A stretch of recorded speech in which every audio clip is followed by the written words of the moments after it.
broadcasting live here from the Nedbank studio, stand here at Nampo Opportunities, and now we're talking about growth. There are so many pressures in agriculture, climate change, the pandemic, ongoing conflicts, unemployment levels, floods, riots, power, infrastructure, but there are opportunities galore. With disruption, any kind of disruption comes those opportunities and the ability to grow market share and to grow in profitability. The agricultural sector in particular is remarkably resilient and has continued to deliver record exports despite contractions in GDP. We're going to talk a little bit about mid-corps or mid-corporates. They are literally the cogs that keep the wheels of our economy turning. With me is Marlon Davids, coverage head for mid-corporate at Nedbank Commercial Banking. And we're going to be talking about scaling larger agricultural businesses to remain resilient and grow further. It's a mouthful, Marlon, Yes, but I'm sure you're going to unpack it for us. Tell me a little bit more about mid-corporates as a sector in agriculture and what the unique challenges are that they face and the opportunities that they can take advantage of to grow. Thank you. Thank you for the opportunity. So firstly, mid-corporate clients, the way Nedbank defines it, are typically businesses or agri-businesses that is family-owned, has a turnover of R1 billion and has a strong growth thesis. Okay. So they are not listed entities, and they typically, as I mentioned, act like corporates. You find that they'll have independent boards that sort of guides the strategic growth of the sector. With the sector, what are the challenges? It's like most sectors, it is balancing growth with the cash flow, right?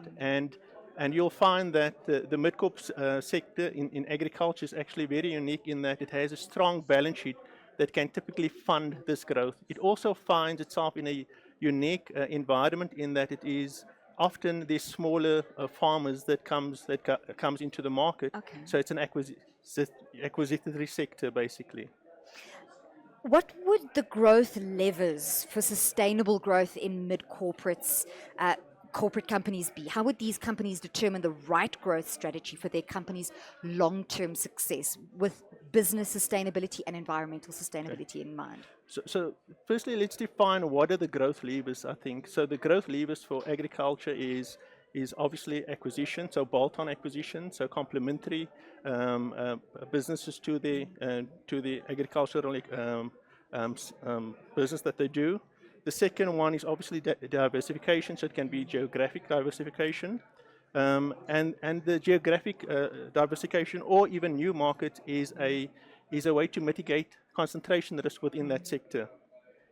A key question to ask, though, is how do we fund this growth sustainably, as the question asks?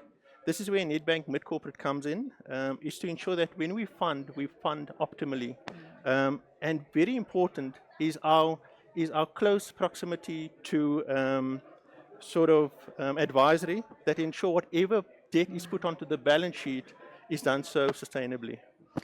We've heard that throughout this afternoon. A bank is no longer just a bank. Correct. A bank is your advisory partner. And it's so exciting because it means that financing solutions can be dynamic, they can be fluid, and they can be tailored to each unique business.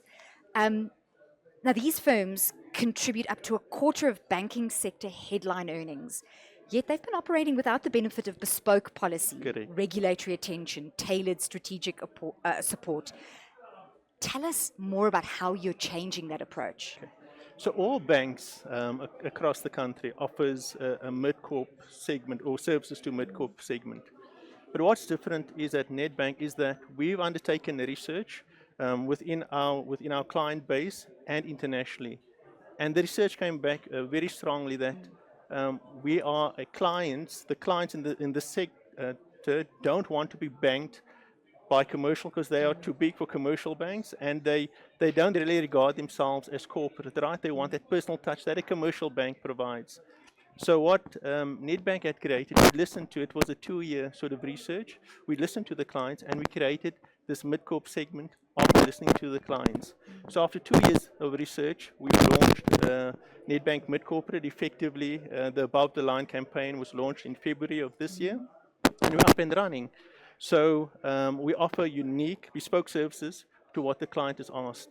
I think one of the most important sort of feedbacks when we launched, we had a launch in Johannesburg and we had one in Cape Town, was when we invited those clients where we did the research on, they actually gave us feedback and said that they can finally see the culmination of what we were talking about all those 2 years ago coming to fruition.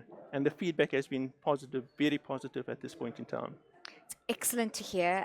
Agriculture has to grow in order to be sustainable. We have to produce more with less. Farmers need to be profitable, otherwise they simply will go out of business, and that affects food security. So we're really excited about the role that Nedbank is playing in this mid-corp space to ensure that those family businesses continue to grow in this space. And that's the reason for our existence. That's exactly why we created the mid-corp space. Thank you so much, Marlon, for talking to us. We appreciate your insights. Thank you so much for watching. That brings us to an end of this live broadcast here from the Nedbank stand here at Nampo Opportunities. We hope you've enjoyed the topics that we've covered today. Thank you so much. We see a lot of comments and questions coming in. Please be assured the Nedbank team will get back to you. Your feedback is incredibly important to them and to the process, and they will make contact with you to answer some of those questions.